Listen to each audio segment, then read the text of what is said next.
ချင်တဲ့အိမ်မက်ရဲ့ညာတွေတညမှရောက်မလာဘူးရောင်ရောင်ပြီးကိုခေါ်နေမိတယ်ဖြတ်တန်းလာတဲ့အရိတ်ကလေးဟာမင်းဆုံးအားလုံးပြေဆုံးသွားမယ်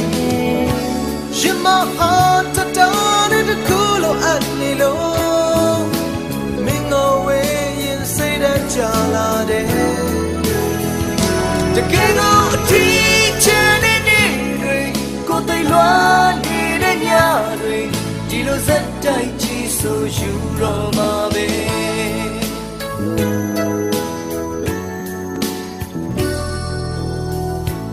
ညကေဘူးကအတလုံးမှာချလာတာတယောက်တည်းပါမင်းကနာမခွဲနိုင်ဘူးပြစ်စင်နေခဲ့တဲ့အနာဂတ်အတွက်လက်တွဲဖို့အချစ်ဆုံးနေသွားမယ်ဆုံးဖြတ်ထားသူပါရင်မဟာတောင်းတောင်းတဲ့တစ်ခုလိုအပ်နေလို့မင်းကိုဝေးရင်စိတ်ဓာတ်ကြလာတယ်တကယ်ကိုတီးချမ်းတဲ့